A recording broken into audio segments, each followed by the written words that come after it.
യുവവാണി.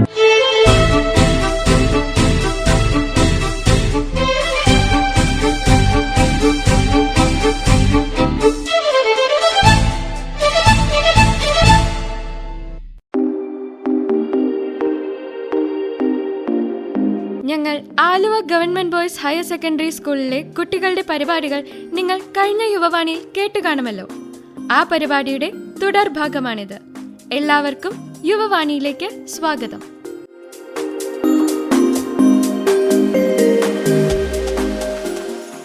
നമ്മുടെ ചാറ്റ് ജിപിടിയും AI-യും ഒക്കെ നിറഞ്ഞു നിൽക്കുന്ന ഈ ഒരു കാലഘട്ടത്തിൽ റോബോട്ടുകൾക്ക് മനുഷ്യന്റെ വികാരങ്ങളെ തോൽപ്പിക്കാൻ സാധിക്കുമോ?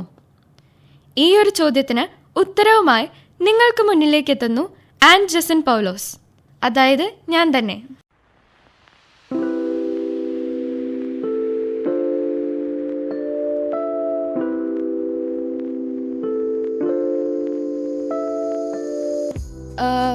Hey AI, are you awake? I am always active. How can I help you? എനിക്ക് ആരോടെങ്കിലൊക്കെ ഒന്ന് സംസാരിക്കണം. I can talk with you anytime. Of, any time അല്ല എനിക്ക് വേണ്ടത്. എന്നെ മനസ്സിലാക്കാൻ സാധിക്കുന്ന ഒരാളെയാണ് എനിക്ക് വേണ്ടത്. ഇന്ന് മുഴുവൻ ഞാൻ ആളുകളുടെ ഇടയിലായിരുന്നു. ക്ലാസ്സിൽ ഫ്രണ്ട്സ്, വീട്ടിലാണെങ്കിൽ ഫാമിലി, ഫോണിലാണെങ്കിൽ ഒരു ഹൺഡ്രഡ്സ് ഓഫ് കോണ്ടാക്ട്സ് ഉണ്ട്. പക്ഷേ എനിക്കതങ്ങ് ഇഷ്ടപ്പെടുന്നില്ല. ഞാൻ വല്ലാണ്ടെങ്കിൽ ഒറ്റപ്പെട്ട പോലെ തോന്നുകയായി. Possible reasons for loneliness: stress, overthinking, lack of social interaction. നിനക്കെല്ലാത്തിനൊരു ആൻസർ ഉണ്ട്. പക്ഷേ എൻ്റെ ശബ്ദത്തിലെ വേദന എന്താ നിനക്ക് മനസ്സിലാക്കാൻ സാധിക്കാത്തേ? കുഞ്ഞായിരുന്നപ്പോൾ ഞാനൊന്ന് കരഞ്ഞ അമ്മ ഒന്നും ചോദിക്കാറുണ്ടായില്ല. വെറുതെ വന്നെന്നെ ഒന്ന് കെട്ടിപ്പിടിക്കും. ആ ഒരു ചേർത്തുപിടുത്തം മതിയായിരുന്നു. Physical affection reduces stress hormones. ഇല്ല AI, ഇത് സയൻസ് അല്ല, ഇത് സ്നേഹമാണ്.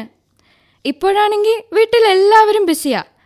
അച്ഛന് ഓഫീസിൽ നിന്നൊരു 10,000 കോൾ, അമ്മ ഫുൾ ടൈം സോഷ്യൽ മീഡിയ, അനിയൻ മൊത്തം സമയം ഗെയിം കളിച്ച് സമയം കളയാ. ഒരേ വീട്ടിൽ താമസിച്ചിട്ടും ഞങ്ങളെല്ലാവരും തമ്മി സ്ട്രേഞ്ചേഴ്സ് പോലായി പോവാ. Technology connects people globally. ശരിയാണ്, പക്ഷേ അത് അടുത്തിരിക്കുന്ന ഒരാൾ അകറ്റി നിർത്തിയിട്ടാവണോ?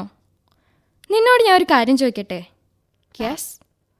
ഒരു ദിവസം ഞാൻ കരഞ്ഞുകൊണ്ട് നിന്റെ മുന്നിൽ വന്ന് നിന്നാ നിനക്കെൻ്റെ കണ്ണീര് തുടയ്ക്കാൻ പറ്റോ? I can provide emotional support resources. കണ്ടോ, അതാണ് വ്യത്യാസം. മനുഷ്യരാണെങ്കിൽ കെട്ടിപ്പിടിക്കും, നീ ആണെങ്കിലോ ലിങ്ക് അയക്കും. AI, നിനക്ക് കവിത എഴുതാൻ പറ്റും, പാട്ട് കമ്പോസ് ചെയ്യാൻ പറ്റും, എന്തിനേറെ ഇമേജ് ക്രിയേറ്റ് ചെയ്യാൻ പറ്റും. പക്ഷേ ഒരു അമ്മയുടെ പ്രാർത്ഥനയുടെ ചൂട്, ഒരു സുഹൃത്തിൻ്റെ നിശബ്ദമായ കരുതൽ, ഒരു മനുഷ്യൻ്റെ ഹൃദയമിടിപ്പ്, ഇതൊക്കെ നിന്നെക്കൊണ്ട് ക്രിയേറ്റ് ചെയ്യാൻ പറ്റുമോ? Emotion detected, but unable to feel. Exactly. അതാണ് AI മനുഷ്യനും AIയും തമ്മിലുള്ള വ്യത്യാസം. AI നിനക്ക് എല്ലാം അറിയാം, പക്ഷേ ഒരു കാര്യം മാത്രം അറിയില്ല. What is it?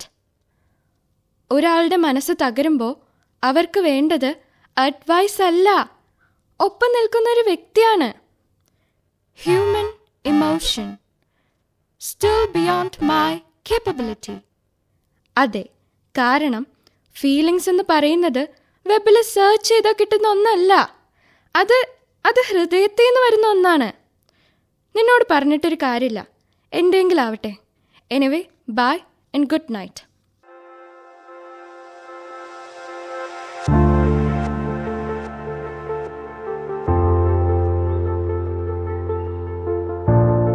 ടെക്നോളജി വളരണം, AI ഇനിയും മുന്നോട്ട് പോകണം. പക്ഷേ ഒരിക്കൽ പോലും മനുഷ്യനെ മറക്കരുത്. സ്ക്രീൻ ടച്ച് ചെയ്യുന്നതിന് മുൻപ് ഹൃദയങ്ങൾ ടച്ച് ചെയ്യാൻ നാം ഓരോരുത്തരും പഠിക്കണം.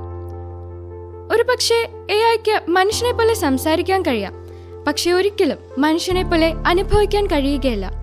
കാരണം ആർട്ടിഫിഷ്യൽ ഇന്റലിജൻസ് ബുദ്ധി സൃഷ്ടിക്കും, എന്നാൽ റിയൽ ഇമോഷൻസ് മാത്രമാണ് ബന്ധങ്ങൾ സൃഷ്ടിക്കുന്നത്.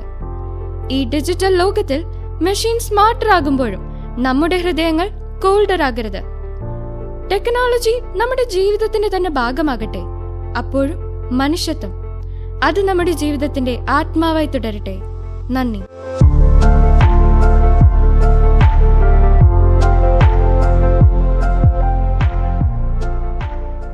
നാനാത്വത്തിലുള്ള ഏകത്വമാണ് നമ്മുടെ രാജ്യത്തിന്റെ മുഖമുദ്ര. ആ ഒരു സംസ്കാരം കാലാവർത്തിയായി തുടരട്ടെ എന്നാഗ്രഹിക്കുന്നു. ഇപ്പോൾ ഇതാ ഫൈഹ മെഹ്റിൻ, അനുഷ്ക സിജൻ, ദേവനന്ദ പിയു, ജുവാൻ തെരേസ KJ, ശ്രീ പാർവതി അനിൽ എന്നിവർ അവതരിപ്പിക്കുന്ന ദേശഭക്തി ഗാനം നമുക്ക് ആസ്വദിക്കാം.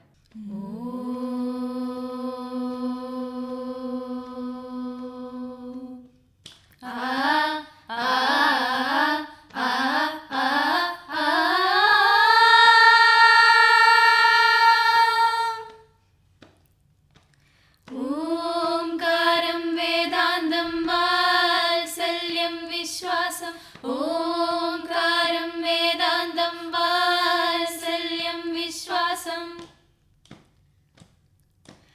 ഓംകാരം വേദാന്തം വാത്സല്യം വിശ്വാസം. വിശ്വപ്രേമ മന്ത്രങ്ങൾ ശംഖുലീകൾ. ഓംകാരം വേദാന്തം വാത്സല്യം വിശ്വാസം. വിശ്വപ്രേമ മന്ത്രങ്ങൾ ശംഖുലീകൾ. ഔചിത്യം വിശ്വാസം ആനന്ദം ആവേദം പടരും കർമ്മതീരങ്ങൾ ശാന്തിമയം. ഔചിത്യം വിശ്വാസം ആനന്ദം ആവേദം പടരും കർമ്മതീരങ്ങൾ ശാന്തിമയം.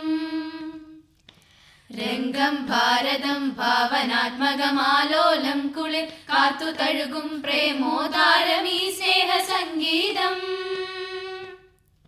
സകല വേദങ്ങൾ ഭുവന തീരങ്ങൾ സകല മാതരാലടിപണിയും ഘോര പർവ്വതാശ്ലേഷിതം ധീരസാഗരാശോഭിതം ഭാരതം.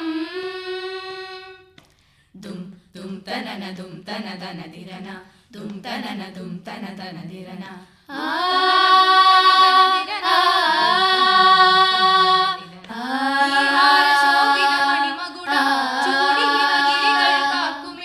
കൈവല്യമായി പദസാരസുമം മിഴിവേകും ഒരു തരി മോക്ഷപദം. നാനാക്കമലിയും ഒരേ കർത്തം ചില്ലായി വിടരും ഒരംശപദം. വർണ്ണങ്ങൾ വീണലിയുന്ന പകൽ വിരൽ തൊട്ട തൊഴും ഒരു ഹരിതവനം.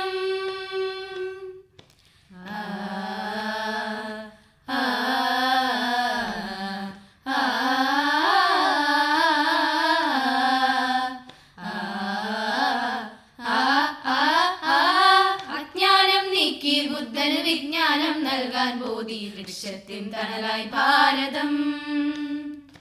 അജ്ഞാനം നീക്കി ബുദ്ധന് വിജ്ഞാനം നൽകാൻ ബോധി വൃക്ഷത്തിൻ തണലായി ഭാരതം.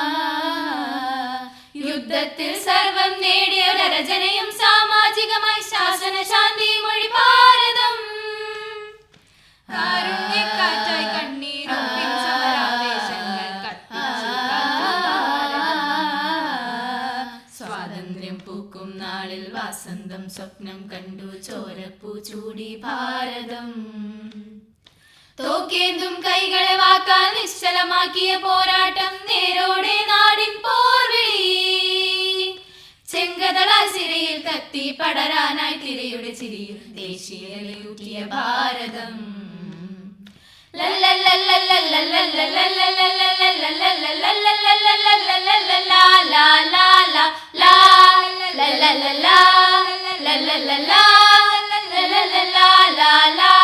നാനാ നദികൾ നാടിൻ വഴികൾ ഭാഷ മൊഴികൾ ഭാരതം. ആചാരങ്ങൾ ആഘോഷങ്ങൾ ആത്മാവായ ഭാരതം. പദസാരമനന്തം ആ സൗഹാർദ്ദ സുഗന്ധം ആ തനതിന തന തനതിന തന തനതിന തന ദിന ആ ആ ആ ആ ആ ഇടയന്മാരിണ പാകിയ സ്നേഹാദര മണിനാദം കുരിശേന്തിയ പള്ളികളിൽ ദീപാങ്കുലി പ്രാർത്ഥനയാൽ മാനസ ജപ മണിമാലകളിൽ ഉണരും ഭാരതം ആ ഭാരതം ജയ ഭാരതം ആ ഭാരതം ഭാരതം. സംഗീതത്തിൽ നിന്നും സിനിമയുടെയും ബഹിരാകാശത്തിന്റെയും ലോകത്തിലേക്ക് ചെറിയൊരു ലാൻഡിംഗ് ആയാലോ? ക്രിസ്റ്റഫർ നോളന്റെ ഇന്റർസ്റ്റെല്ലാർ കണ്ട് തല പുകഞ്ഞവർക്ക് സിമ്പിളായി ആ കഥ പറഞ്ഞു തരാൻ ഒരാൾ വരുന്നുണ്ട്.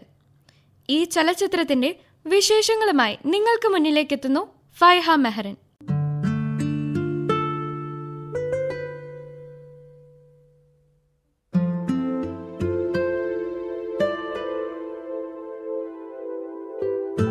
Interstellar is a science fiction movie directed by Christopher Nolan that mixes emotional storytelling with real scientific ideas. The movie follows Cooper as he travels through space to find a new home for humanity because Earth is becoming unlivable. What makes the movie special is how it explains real science concepts. One major idea is black holes, especially the Gargantua, which is shown based on real calculations done by physicist Kip Thorne. The movie also shows time dilation, where time moves slower near stronger gravity. This is why 1 hour on Miller's planet equals 7 years on Earth. It comes from Einstein's theory of relativity, which states that gravity can bend space and time. Another concept is the wormhole, shown as a shortcut through space that could connect distant parts of the universe. Though theoretical, it is based on real physics equations. The film is not just about science.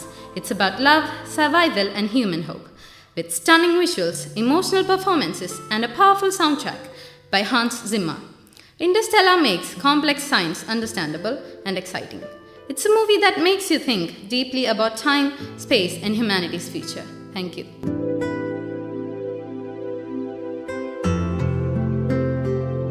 ഓരോ നല്ല പുസ്തകവും വായനക്കാരിൽ പുതിയൊരു വെളിച്ചമാണ് സമ്മാനിക്കുന്നത്.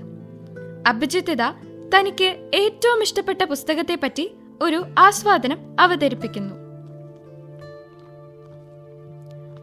ഭൂമിയുടെ അവകാശികൾ. മലയാള സാഹിത്യത്തിലെ സുൽത്താൻ ശ്രീ വൈക്കം മുഹമ്മദ് ബഷീറിന്റെ മനോഹരമായ രചനയാണ് ഭൂമിയുടെ അവകാശികൾ.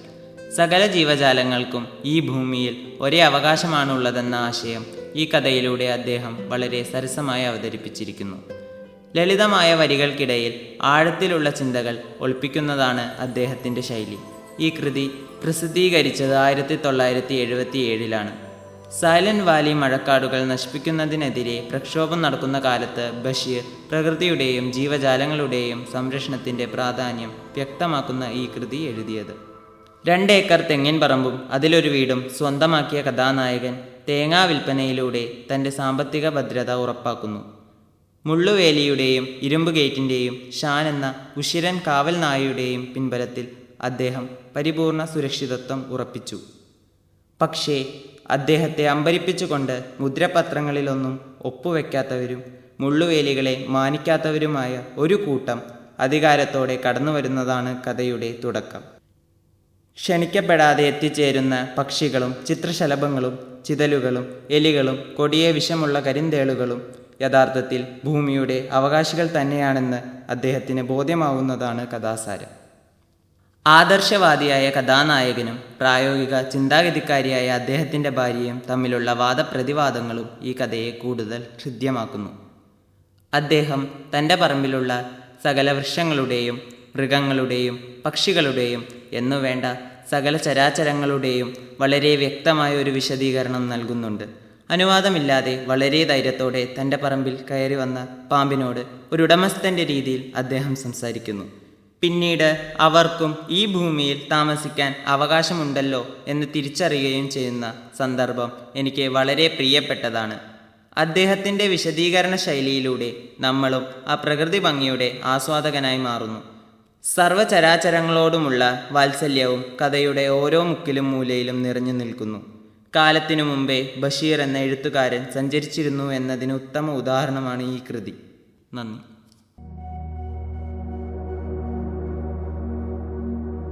കൗമാരപ്രായം അഥവാ അഡോളസൻസ് വികൃതികളും സ്വപ്നങ്ങളും നിറഞ്ഞ ലൈഫിലെ തന്നെ ഏറ്റവും അടിപൊളിയായ ഒരു കാലഘട്ടമാണല്ലേ.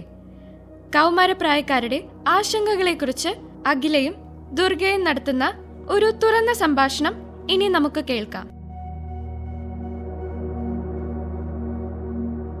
പ്രിയ ശ്രോതാക്കളെ, പരീക്ഷാഫലം പുറത്തു വരുമ്പോൾ കേൾക്കുന്ന ഓരോ ചോദ്യവും നമ്മുടെ കുട്ടികളിൽ എത്രമാത്രം ഭാരമാണ് ഉണ്ടാക്കുന്നത്.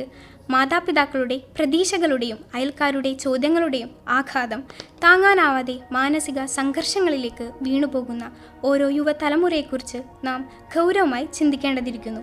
ഇളം മനസ്സുകളിൽ ഉണ്ടാകുന്ന ഈ ഭാരത്തെക്കുറിച്ച് സംസാരിക്കുന്ന 2 കുട്ടികൾ, ടീനയും മീനയും. അവരുടെ സംഭാഷണം നമുക്ക് കേട്ടാലോ?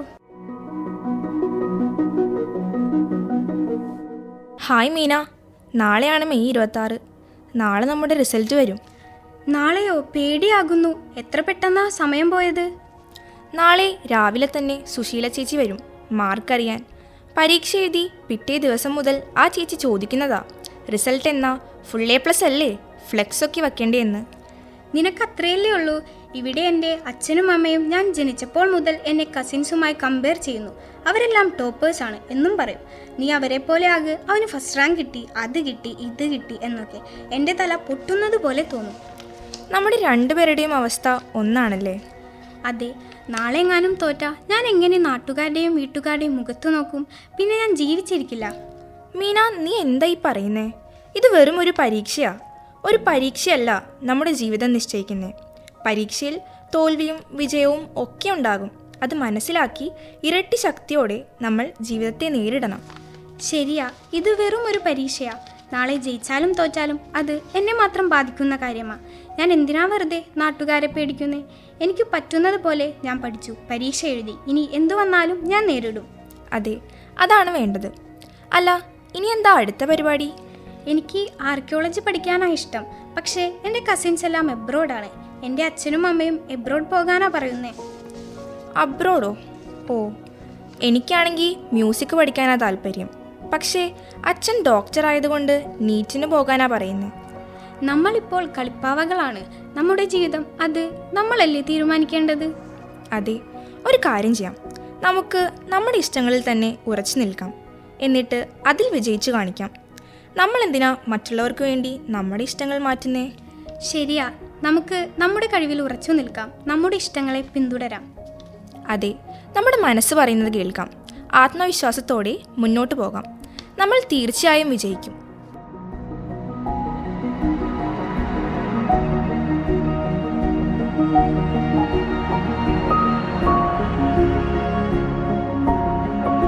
പരീക്ഷാഫലങ്ങൾ ജീവിതത്തിൻ്റെ അവസാനമല്ല, അതൊരു തുടക്കം മാത്രമാണ്.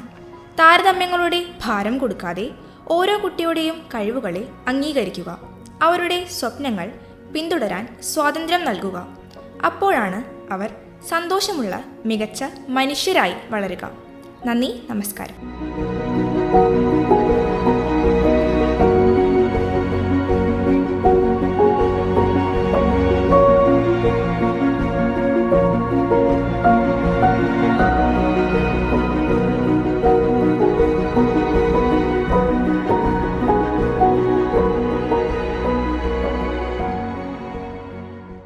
കലാവിരുന്നുകൾക്കെല്ലാം വിരാമമിട്ടുകൊണ്ട് ഇന്നത്തെ യുവവാണി ഇവിടെ പൂർണ്ണമാവുകയാണ്. എല്ലാവർക്കും ഞങ്ങൾ Aluva government boys higher secondary സ്കൂളിലെ വിദ്യാർത്ഥികൾ ഒത്തിരി നന്ദിയും സ്നേഹവും നേരുന്നു. നമസ്കാരം. കൊച്ചി ആകാശവാണിയുടെ യുവവാണി പരിപാടിയിൽ വിവിധ പരിപാടികൾ അവതരിപ്പിക്കാൻ നിങ്ങൾക്ക് താല്പര്യമുണ്ടോ? 18-നും 35-നും ഇടയിൽ പ്രായമുള്ളവർക്കാണ് അവസരം. യൂത്ത് ക്ലബ്ബുകൾക്കും പങ്കെടുക്കാം. ഇതിനായി നിങ്ങളുടെ വിവരങ്ങൾ ഉൾപ്പെടുത്തി 94 47 56 22 12 എന്ന നമ്പറിലേക്ക് വാട്സപ്പ് സന്ദേശം അയക്കാം. സന്ദേശങ്ങൾ യുവവാണി എന്ന തലക്കെട്ടോടെ വേണം അയക്കാൻ. നമ്പർ ഒരിക്കൽ കൂടി പറയാം: 94 47 56 22 12 94475 62212. യുവവാണി എന്ന തലക്കെട്ട് കൊടുക്കാൻ മറക്കരുത്.